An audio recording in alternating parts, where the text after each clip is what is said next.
नमस्कार दोस्तों, गार्गी क्लासेस पर आपका स्वागत है। डेटा आज की 24 फरवरी 2022 और देख लेते हैं इंडियन एक्सप्रेस की इंपॉर्टेंट न्यूज़ जो भी हम इस वीडियो में डिस्कस करने वाले हैं।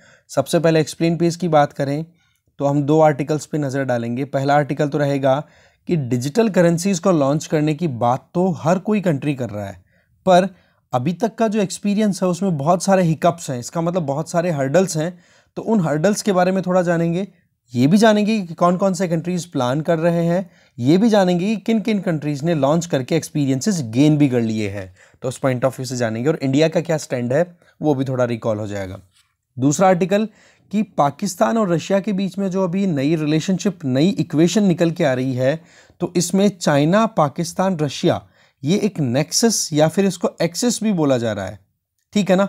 तो उस पॉइंट ऑफ व्यू से इस आर्टिकल को हम देखेंगे। तो दो आर्टिकल से पहले इन दो को देखेंगे, फिर बची हुई जो न्यूज़ है उन सेगमेंट्स को हम कवर कर लेंगे।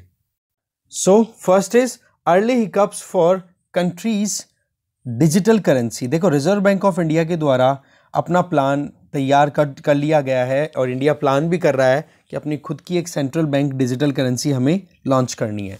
बेसिकली इसके बारे में अनाउंसमेंट भी किया जा चुका है जब बजटरी स्पीच डिलीवर किया जा रहा था हमारी फाइनेंस मिनिस्टर के द्वारा, ठीक है।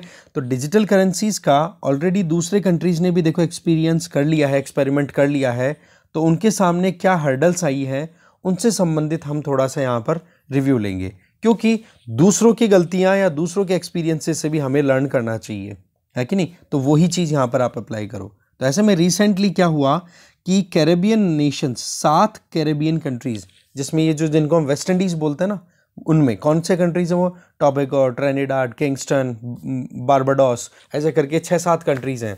और भी कंट्रीज़, उनमें से 7 कंट्रीज़ जो कैरेबियन हैं उन कंट्रीज़ ने अपनी खुद की करेंसी, डिजिटल करेंसी लॉन्च की थी, पर कुछ ग्लिचेस का सामना करना पड़ा, मुश्किलें आई और उन्होंने अब लगभग 1 महीने से ज़्यादा तो इस करेंसी को ऑफलाइन कर रखा है और आने वाले कुछ दिन और लगेंगे जिसमें वो ग्लिचेस या जो प्रॉब्लम का सामना कर रहे हैं उस करेंसी को लेकर के ये कंट्रीज़, उसको सॉर्ट आउट करने में अभी और टाइम लगने वाला है।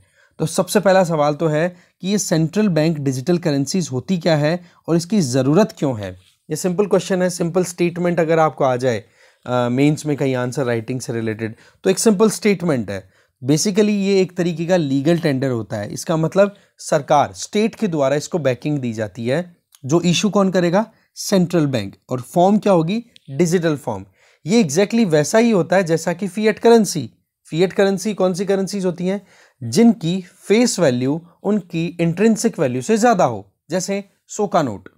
100 के नोट की अगर वाकई में हम देखें तो एक कागज़ का टुकड़ा है, अच्छी क्वालिटी का कागज़ है, बस वो कितने रुपए का होगा? 10 रुपये, 15 रुपये, 20 रुपये या 50 रुपये का होगा, पर उस पर फेस वैल्यू कितनी लिखी रहती है? 100 रुपये। तो इस केस में क्या हो गया? वो फिएट करेंसी हो गई, जिसमें इंट्रिंसिक वैल्यू जो है वो फेस वैल्यू से कम है।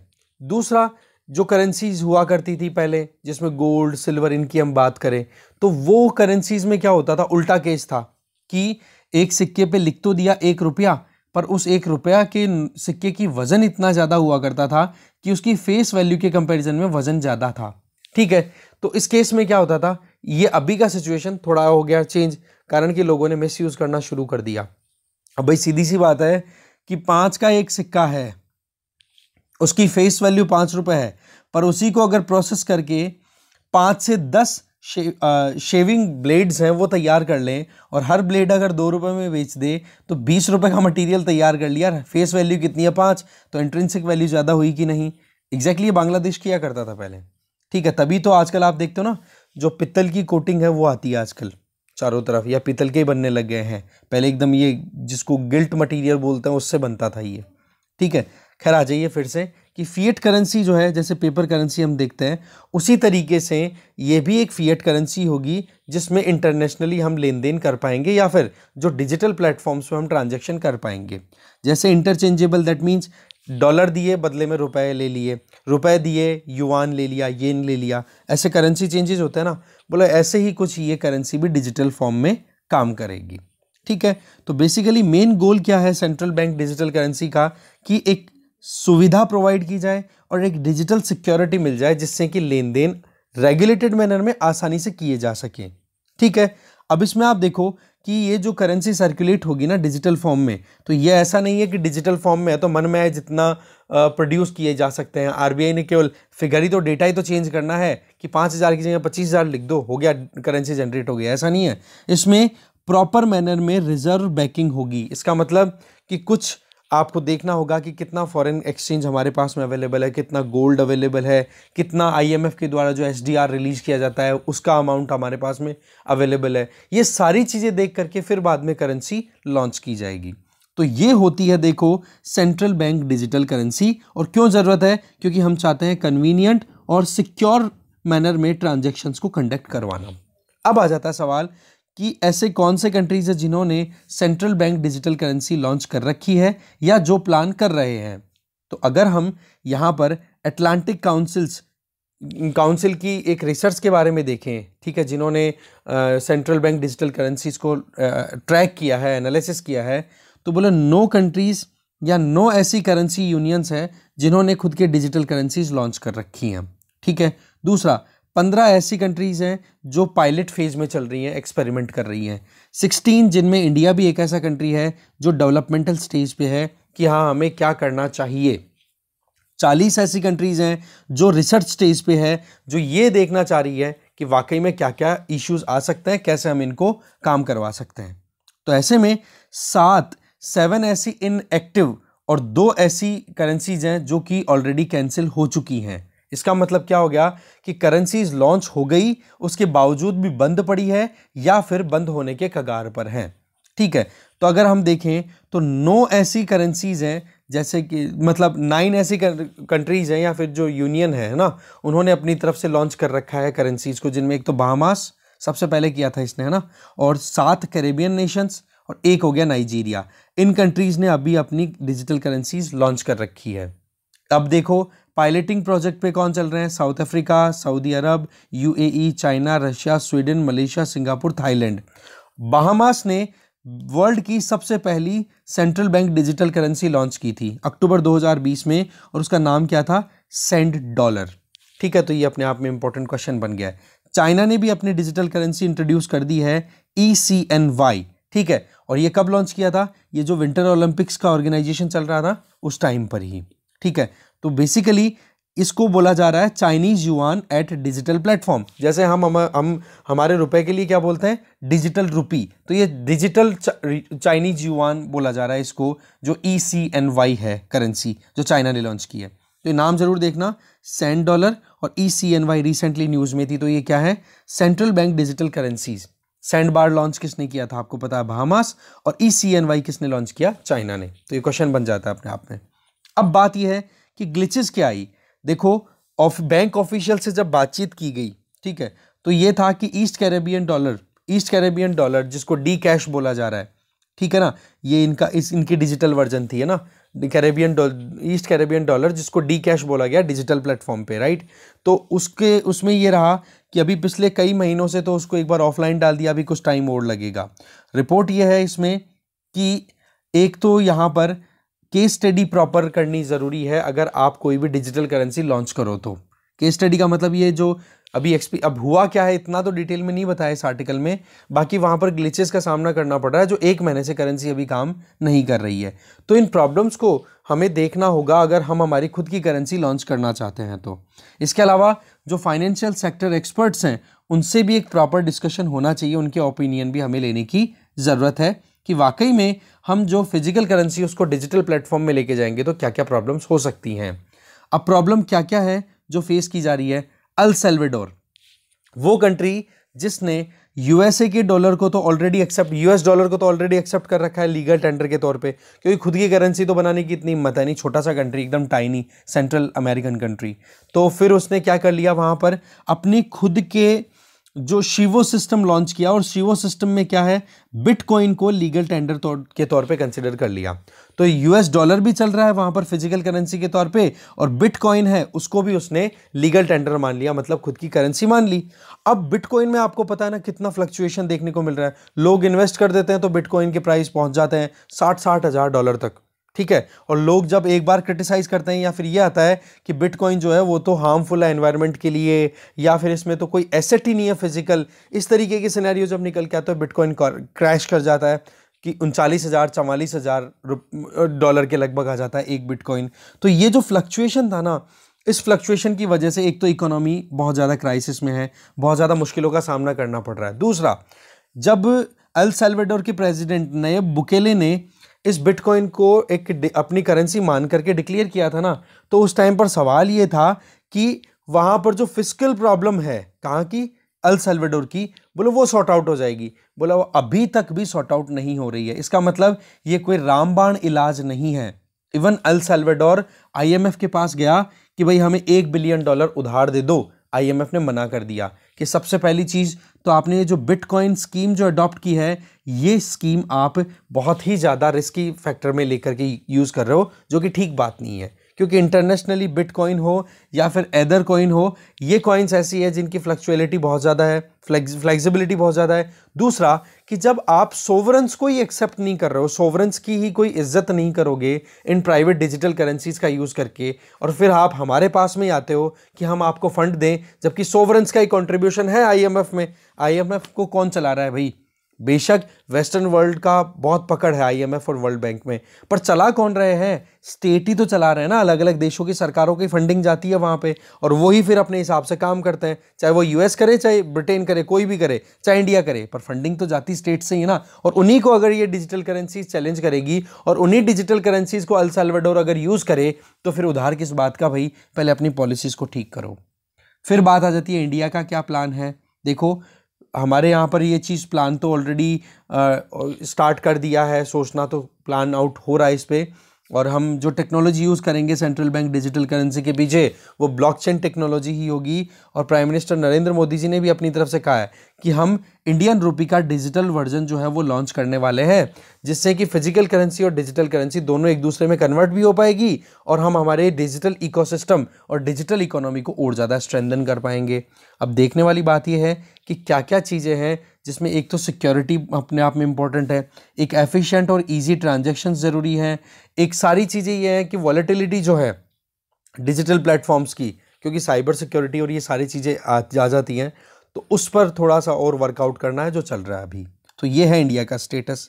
आगे चलते हैं। अभी अगला आर्टिकल है कि एक नई एक्सिस निकल के आ रही है, नई इक्वेशन तैयार हो रही है, जिसमें पाकिस्तान रशिया दोनों के रिलेशंस और साथ में चाइना का एंगल और साथ में इंडिया पर इसका इम्पैक्ट क्या आएगा वो जानते हैं। देखो, अभी देखा जाए तो व्लादिमीर पुतिन, आपको पता है कि यूक्रेन पे अटैक कर दिया है रशिया ने, ठीक है। तो बोलने को तो ये कंसर्न्स हैं कि वर्ल्ड वॉर 3 तो कहीं स्टार्ट नहीं हो गया है, वो तो देखो टाइम बताएगा। बाकी जो भी हो रहा है वो ठीक नहीं है ह्यूमैनिटी के लिए, ओवरऑल हम ये कह सकते हैं, है ना। तो इस पॉइंट में अभी व्लादिमीर पुतिन बैड बॉय की तरह इमर्ज होकर के आ रहे हैं। पूरे वर्ल्ड में एक ऐसे लीडर की तरह इमेज बन रही है कि ये बंदा जो है शांति नहीं चाहता, ठीक है। उसके पीछे क्या प्लान है, क्या रशिया चाहता है, वो सारी चीज़ें हम पहले अच्छे से देख चुके हैं। पर इसी टाइम पर पाकिस्तान के प्राइम मिनिस्टर इमरान खान की विजिट, ठीक है, जिस टाइम पर यूक्रेन और रशिया के बीच में लड़ाई हो रही है, पूरा वर्ल्ड रशिया को क्रिटिसाइज कर रहा है, उसके बावजूद अभी अगर देखा जाए तो जिस तरीके से इमरान खान की विजिट हो रही है, ये अपने आप में बहुत ही ज़्यादा हाईलाइट होने वाली है। दूसरी चीज़, ये 1999 में जब नवाज शरीफ ने विजिट की थी, ठीक है, रशिया की, उसके बाद में सेकंड विजिट है। तो आप देख सकते हो ऑलमोस्ट कितना साल हो गया, 22-23 ईयर्स के बाद में ये विजिट हो रही है प्राइम मिनिस्टर ऑफ पाकिस्तान की, ठीक है।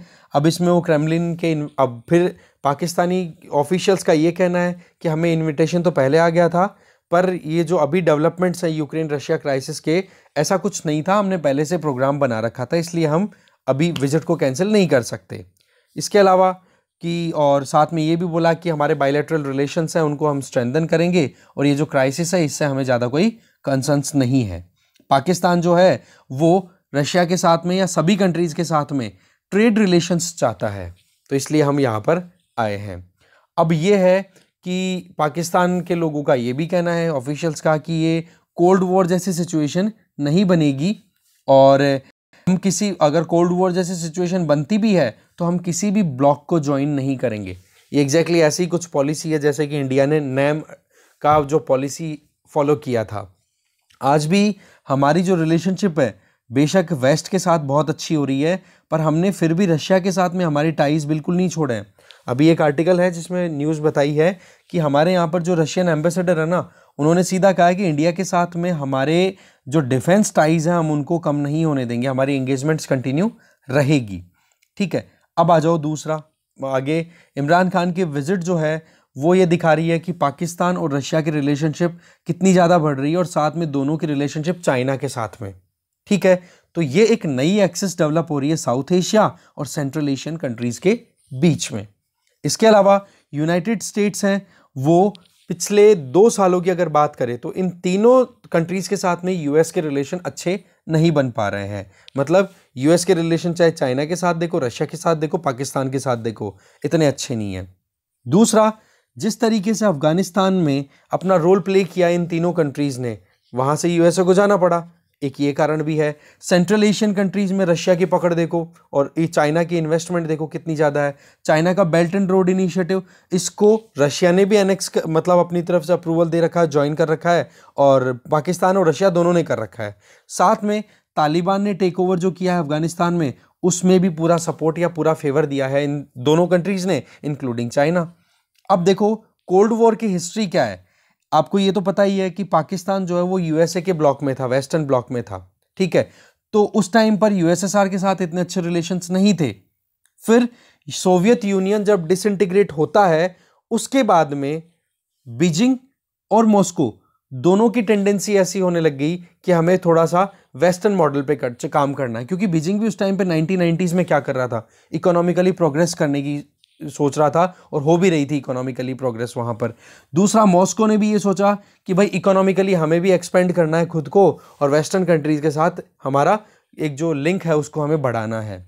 ठीक है, तो ऐसे में यूएसएसआर के साथ में हमारे जो डिफेंस पैक्ट्स थे, उन चीज़ों को हमने भी डाइवर्सिफाई किया। इसका मतलब क्या हो गया, बीजिंग और मॉस्को ने भी अपनी तरफ से यूएसए के साथ में रिलेशन को ठीक करने की कोशिश की, और यूएसएसआर के साथ में इंडिया के रिलेशन पहले से थे ही, अब रशिया के साथ में भी हमने और ब्रॉडर एस्पेक्ट्स में सोचना शुरू कर दिया, जैसे कि इकोनॉमी और पीपल टू पीपल टाइज भी हमने बढ़ा दिए।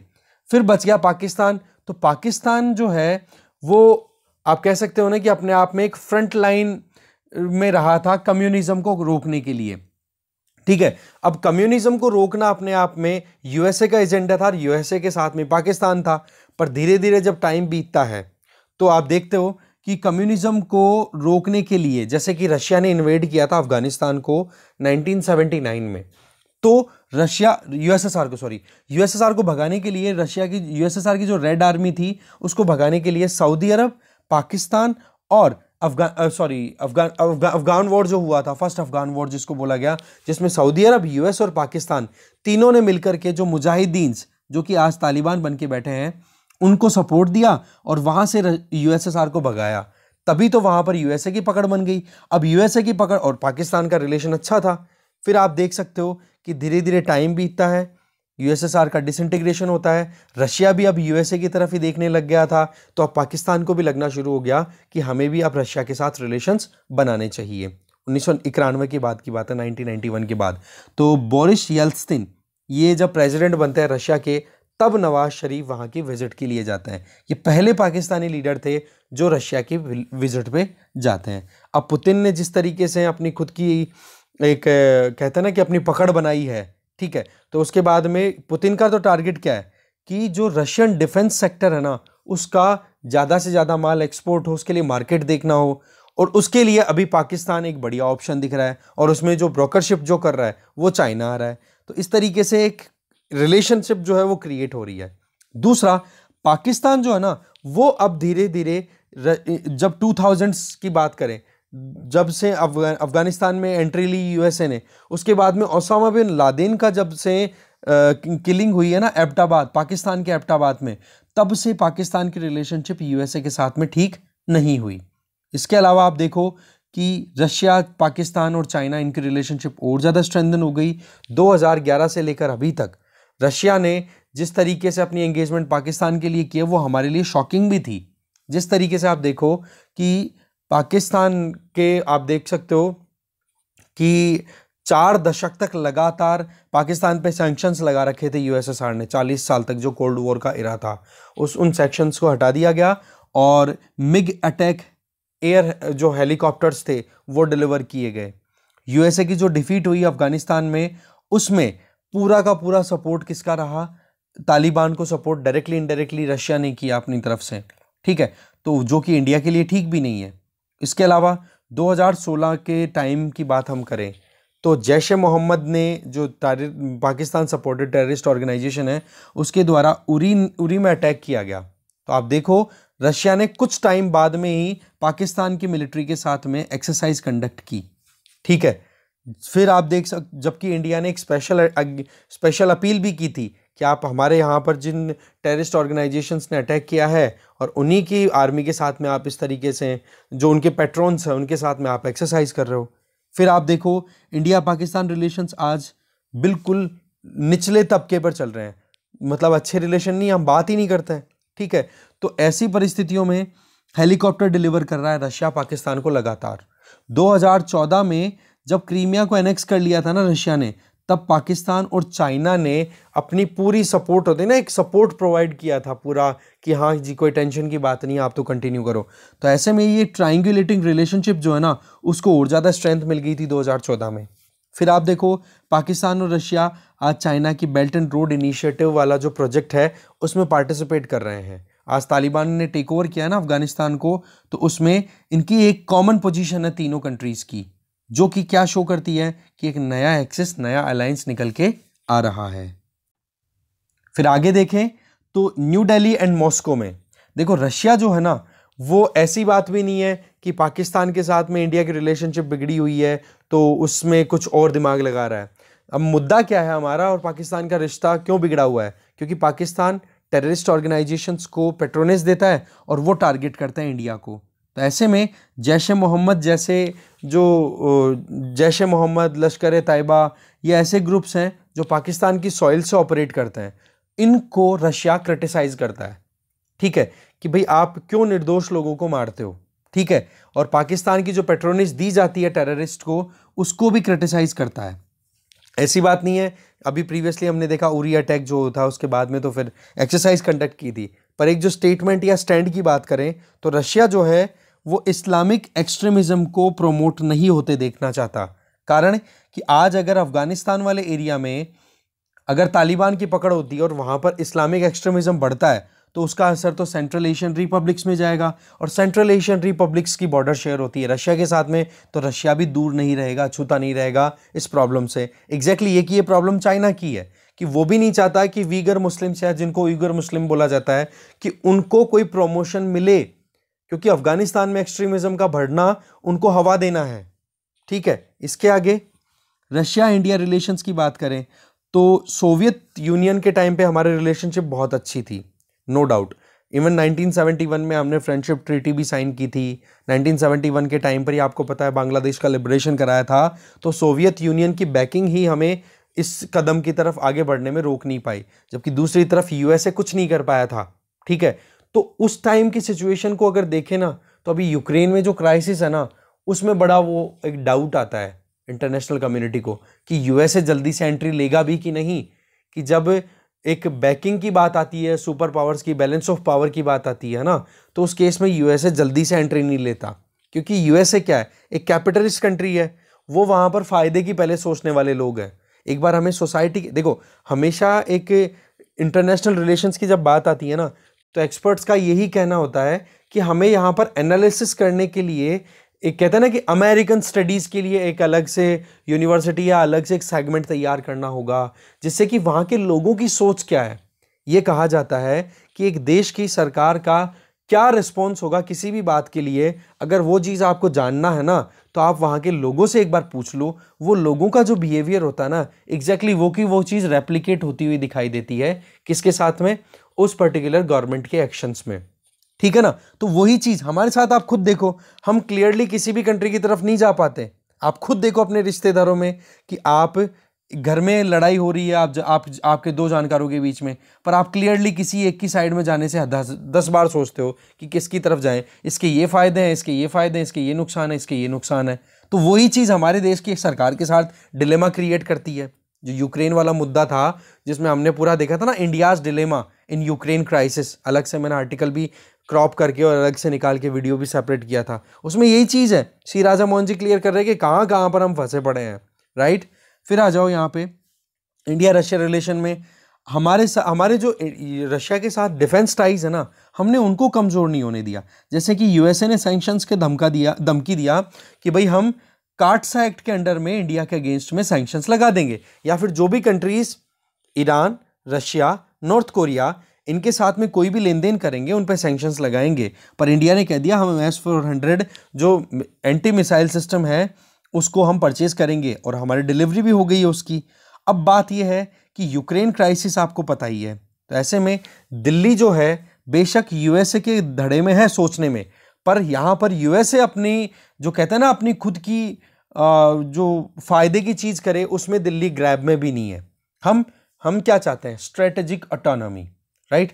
अब देखो इमरान और पुतिन की बात, तो दोनों जो है वेस्ट के अगेंस्ट में जा रहे हैं, वेस्ट के साथ में दोनों के रिलेशन अच्छे नहीं है, इसीलिए साथ में बैठ के अब बात करेंगे। जहाँ तक है दो तीन इंपॉर्टेंट प्रोजेक्ट्स हैं। एक तो रशिया से इन्वेस्ट करवाना चाहता है पाकिस्तान, लगभग $2.5 बिलियन की एक गैस पाइपलाइन बनवाना चाहता है, जो कि पाकिस्तान के कराची से कसूर एक लोकेशन है पंजाब में, पाकिस्तान के पंजाब में, वहाँ तक। ये बात ठीक है कि यहाँ पर रशियन गैस ट्रांसपोर्ट नहीं होगी, पर रशिया का इन्वेस्टमेंट चाहता है। दूसरा ये कि रशिया भी अपनी तरफ से इंटरेस्टेड है, तापी पाइपलाइन है ना, गैस पाइपलाइन, जिसमें तुर्कमेनिस्तान, अफगानिस्तान, पाकिस्तान, इंडिया, जो कि 1800 किलोमीटर की गैस पाइपलाइन है, उसमें पाकिस्तान ये जो रशिया है वो इंटरेस्टेड है कि क्यों ना हम यहाँ पर इन्वेस्ट करें और ये बड़ा प्रोजेक्ट तैयार करें, ठीक है। इसके अलावा एक इंपॉर्टेंट प्रोजेक्ट और है, that is Kazakhstan Pakistan pipeline. तो ये कुछ इंपॉर्टेंट प्रोजेक्ट्स हैं जिन पे बातचीत अभी पाकिस्तान के प्राइम मिनिस्टर करेंगे। दूसरी अगर देखें कि कश्मीर मुद्दा अभी तक देखो सॉर्ट आउट है नहीं, तो तापी जैसी गैस पाइपलाइन के लिए सोचना, रशिया वैसे कर तो रहा है गड़बड़ी कि कैसे पॉसिबल हो पाएगा जब तक पाकिस्तान इंडिया के इश्यूज सॉर्ट आउट नहीं होते और अफगानिस्तान स्टेबिलिटी नहीं पा लेता, है ना। पर वही चीज़ है, अपनी तरफ से एक पुश देना कि भाई ये भी एक पॉसिबिलिटी है। एग्जैक्टली वैसे ही कि इंटरनेशनल नॉर्थ साउथ जो एक लिंक है, ठीक है, उसके लिए जिस तरीके से इंडिया रशिया बात करते हैं कि हम किस तरीके से कैस्पियन सी से होते हुए, ईरान से होते हुए, गल्फ ऑफ पर्शिया से होते हुए बॉम्बे तक लिंक क्रिएट करेंगे, मतलब ख्वाबी पुलाव, या फिर कह सकते हैं पोटेंशियल अपॉर्चुनिटीज या जो भी पॉसिबल है फ्यूचर में, उन चीज़ों को लेकर के बातचीत है ये, ठीक है। आगे चलते हैं अभी। अब देखो फ्रंट पेज पे कोई भी इंपॉर्टेंट न्यूज़ नहीं है जिसको हम डिटेल में देखना हो। ये है बजट राजस्थान की सरकार के द्वारा पेश किया हुआ है, इसके लिए एक सेपरेट वीडियो मिल जाएगा आज रात से पहले, राजस्थान स्पेसिफिक रहेगा, ठीक है। खैर इसके आगे हमारे लिए जो इंपॉर्टेंट न्यूज़ है वो देखते हैं। पेज नंबर 2 पे प्राइम मिनिस्टर नरेंद्र मोदी जी का ये कहना है कि भाई 100% अगर स्कीम्स अपना टारगेट अचीव कर लेगी तो कोई भी इंडियन सिटीजन पीछे नहीं रहेगा।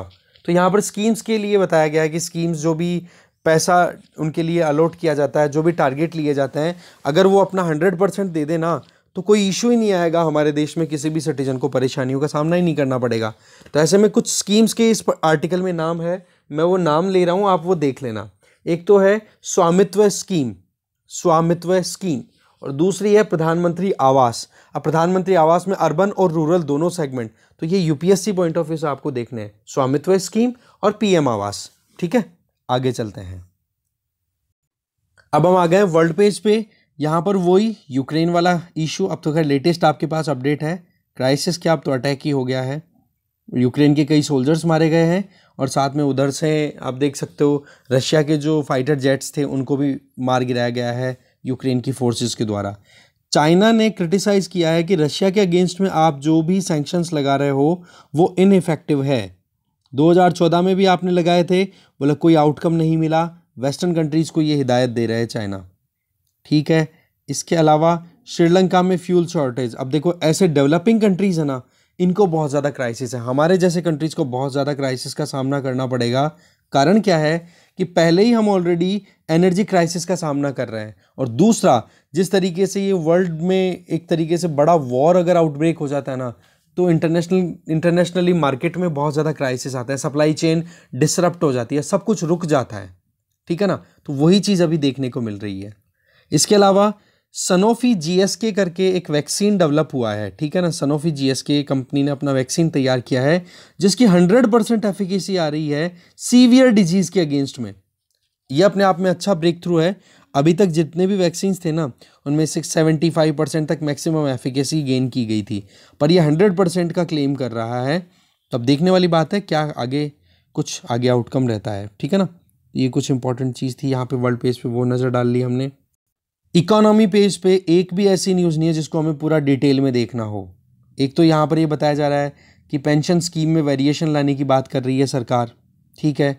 तो उसमें आप ईपीएफ के बारे में बताया जा रहा है, आप पढ़ना चाहो तो एक बार देख लेना ईपीएफओ के बारे में यूपीएससी पॉइंट ऑफ व्यू से। इसके अलावा मिनिस्टर ऑफ स्टेट किस मिनिस्ट्री के, इंफॉर्मेशन टेक्नोलॉजी मिनिस्ट्री के, उनका ये कहना है कि हम जल्दी ही ऐसे कानून लेकर के आ रहे हैं जिसमें जो भी कंपनियां डेटा शेयर करती है और वो डेटा शेयर करने के चलते अगर किसी भी इंडिविजुअल को हार्म होता है, जिसको हम बोल सकते हैं साइबर क्राइम को प्रमोट करने का काम अगर किसी भी कंपनी ने कर दिया, तो उसकी जिम्मेदारी उस कंपनी पर रहेगी और उसका हर्जाना उसको भुगतना पड़ेगा। बोला ऐसे रूल हम जल्दी ही लाने वाले हैं। तो ये चीज़ हो गया है कि वही बात है जी, रेगुलेटर की तरह काम करना चाहती है सरकार, और ये अपने आप में national integrity, territorial sovereignty, integrity, ठीक है, नेशनल इंटरेस्ट, इनको प्रोटेक्ट करना तो मेन जिम्मेदारी है ही सरकार की। इसके आगे जिस तरीके से रशिया पे वेस्टर्न कंट्रीज के द्वारा सैंक्शंस लगाए जा रहे हैं ना, उतना ही ज़्यादा रशिया और चाइना के बीच में ट्रेड राइज हो रहा है। सबसे पहले तो जैसे ही ये क्राइसिस बढ़ गया, क्रूड ऑयल की प्राइस 1% बढ़ गई। दूसरी तरफ अगर देखें तो वर्ल्ड बैंक और यूनाइटेड नेशन ने जिस तरीके से सैंक्शंस लगाए हैं, वर्ल्ड बैंक और यूनाइटेड नेशन की जो डेटा अवेलेबल है उनके हिसाब से अगर देखें तो चाइना और रशिया के बीच में 2014 में जब से यूक्रेन का क्रीमिया वाला एरिया रशिया ने एनेक्स किया ना, तब से बोला ट्रेड बहुत ज़्यादा बढ़ रहा है दोनों कंट्रीज़ के बीच में, यही चीज़ बताई जा रही है। अब एक आर्टिकल है वो देखते हैं स्पोर्ट्स पेज से। आर्टिकल ये है कि कॉमनवेल्थ जो आप कह सकते हो फेडरेशन है, कॉमनवेल्थ गेम्स फेडरेशन है, उसने अपनी तरफ से वेंसडे को एक सर्कुलर रिलीज़ किया है जिसमें ये है कि जो भी एथलीट्स हैं, पार्टिसिपेंट हैं, स्पोर्ट्स पर्सन्स हैं, वो अगर अपनी तरफ से कोई भी विरोध जाहिर करना चाहें तो बोलो वो पोडियम पे प्रोटेस्ट कर सकते हैं। तो इससे क्या होगा कि एक्टिविस्ट जो भी हैं उनको प्रमोशन मिलेगा। तो इस आर्टिकल को एक बार हम देखते हैं। देखो 1994 के कॉमनवेल्थ गेम्स की बात है, ठीक है, जो कि विक्टोरिया में हुए थे, ठीक है। तो उस टाइम पर एक एथलीट जिनका नाम कैथी फ्रीमैन, ठीक है, उन्होंने एक कह सकते हैं ना पुराना फ्लैग उठा लिया कोई, और साथ में ऑस्ट्रेलिया का फ्लैग भी उठाया, और उसके साथ में 400 मीटर की जो जीत हासिल की थी उस टाइम पर जब पोडियम पे वो चढ़ी थी तो वो फ्लैग अपने साथ में था उनके। तो फिर उसके बाद में आप देखो कि 6 साल बाद में ये था सीन जब वो मतलब ओलंपिक्स में पार्टिसिपेट करने वाली थी आगे। फिर ये जो विक्टोरिया में जो ये हुए थे ना कॉमनवेल्थ गेम्स, इसके बाद में 6 साल बाद में सिडनी में ओलंपिक होते हैं ऑस्ट्रेलिया में ही, है ना। तो वहाँ पर 6 साल बाद में उसी कैथी फ्रीडमैन ने गोल्ड मेडल जीता, और साथ में जो एक होती है ना फ्लेम लेकर के चलने वाली, जो आगे कहते हैं ना मशाल लेकर के चलने वाला जो मेन लीडर होता है, उसके तौर पे भी उनको असर्ट किया गया था। तो ये पहला इंसिडेंट था जब कॉमनवेल्थ गेम्स में किसी एथलीट ने अपनी तरफ से freedom of free speech and expression और साथ में अपनी खुद की एथनिसिटी या रेशियल डिस्क्रिमिनेशन के खिलाफ में जो आवाज़ उठाई थी। एग्जैक्टली उसी चीज़ को ध्यान में रखते हुए वेंसडे को कॉमनवेल्थ गेम्स फेडरेशन ने एथलीट्स को फ्रीडम दे दी है कि वो अपने खुद के कोई भी इश्यूज पे अगर ऑब्जेक्शन हाईलाइट करना चाहे, जिसमें चाहे वो एबोरिजिनल फ्लैग यूज़ करें या फिर कहीं पर भी कोई भी सिंबल हाईलाइट करना चाहें तो वो कर सकते हैं। तो इस चीज़ को कंसिडर किया जा रहा है कि जो एथलीट्स हैं जो कि डोमेस्टिकली कुछ इश्यूज़ का सामना करते हैं, चाहे वो रेशियल डिस्क्रिमिनेशन हो कहीं और वजह से हो, तो उसके लिए उनको पूरा मौका मिलेगा। अब आपने अगर 10th की जो पॉलिटिकल साइंस की बुक अगर पढ़ी है ना, तो उसमें देखते हो ना जॉन कार्लोस, टॉमी स्मिथ, ठीक है, वो पोडियम पे किस तरीके से झुक करके और उन्होंने शो किया था कि भाई ब्लैक्स के साथ में कितना डिस्क्रिमिनेशन होता है अमेरिका में, और उस मूवमेंट को क्या बोला था, ब्लैक लाइव्स मैटर, ठीक है ना। तो इसी तरीके के रेशियल डिस्क्रिमिनेशन को हाईलाइट करने के लिए जिस तरीके से 1968 ओलंपिक्स में ये पहला इंसिडेंट देखने को मिला था, ऐसे इंसिडेंट्स बहुत बैक टू बैक देखने को मिलते हैं, और इसी चीज़ को अलाउ किया गया है कॉमनवेल्थ, जो ये अभी फेडरेशन है, कॉमनवेल्थ गेम्स फेडरेशन, उन्होंने अलाउ किया है कि आप कर सकते हो, जबकि ओलंपिक्स में अलाउड नहीं है। ओलंपिक्स जैसे अभी देखें, टोक्यो ओलंपिक्स हुए अभी रिसेंट, ठीक है, तो उसमें ये यहाँ पर आप देख सकते हो यूएसए की शॉट पुटर, गोला फेंक में जो पार्टिसिपेट करती हैं रेवन सॉन्डर्स, तो इन्होंने डेमोन्स्ट्रेट किया था कि भाई हम अपनी तरफ से प्रोटेस्ट रजिस्टर करते हैं, पर वहाँ पर ओलंपिक्स में अलाउड नहीं है। ऐसे में एक तरफ तो ओलंपिक्स में तो बैन है, और दूसरी तरफ आप देखो कॉमनवेल्थ ने अलाउ कर दिया है। तो अब देखते हैं आगे क्या इशू और निकल के आता है। अब आपको पता है उइगुर मुस्लिम्स के साथ में जो शिनजियान प्रोविंस में जो काम किए जा रहे हैं, उनके अगेंस्ट में जो क्राइम्स हो रहे हैं, उनको हाईलाइट करने के लिए भी जेस्चर्स दिए जाते हैं एथलीट्स के द्वारा कि ह्यूमन राइट्स का वायलेशन होता है, उनका प्रोटेक्शन होना चाहिए, है ना। इसी तरीके से आप देख सकते हो दूसरे और रीजन्स में भी हम कंसिडर कर सकते हैं। तो यही है मेन। ओलंपिक्स की अगर बात करें तो वहाँ पर रूल अवेलेबल हैं, जैसे रूल 50.2 है ओलंपिक चार्टर का, उसमें सीधा लिखा हुआ है कि किसी भी एथलीट को कोई स्कोप नहीं है कि वो प्रोटेस्ट करे, और कम से कम इस तरीके का प्रोटेस्ट जिसमें पोडियम पे खड़ा होकर के वो अपना प्रोटेस्ट रजिस्टर करे। हाँ, ये बात ठीक है कि थोड़ा बहुत अगर वो अपना प्रोटेस्ट रजिस्टर कराना चाहे, दैट्स ओके। तो ऐसे में बर्मिंघम में तो होने वाले हैं कॉमनवेल्थ गेम्स 2022 के इस साल के, और टोक्यो में हो गए 2020 के ओलंपिक्स जो 2021 में ऑर्गेनाइज करवाए गए थे कोविड की वजह से। तो इन दोनों में डिफरेंस क्या आ गया कि अब पोडियम पे भी अगर अपना प्रोटेस्ट रजिस्टर, क्योंकि देखो पोडियम के टाइम पर हर किसी की नज़र रहती है जब वो मेडल देने की सेरेमनी होती है ना उस टाइम पर, तो उसी टाइम पर अभी कॉमनवेल्थ गेम्स में अलाउ किया जा रहा है, जबकि आपको पता ओलंपिक्स में ये चीज़ अलाउड नहीं है, ठीक है। तो यह है पूरा मुद्दा कि racial discrimination point of view से ये एक इशू है, ठीक है। तो जो एक्टिविस्ट प्लेयर्स हैं वो अपनी एक कहते हैं ना प्रोटेस्ट को रजिस्टर करा सकते हैं अब कॉमनवेल्थ गेम्स में। हो गया ये डिस्कशन यहीं पे ख़त्म। अब एक जो हमारा राजस्थान वाला जो बजट वाला स्पीच है ना, उसका राजस्थान के लिए मैं अलग से एक वीडियो बनाऊंगा, तो वो आप देख सकते हो। Thank you very much for watching this video.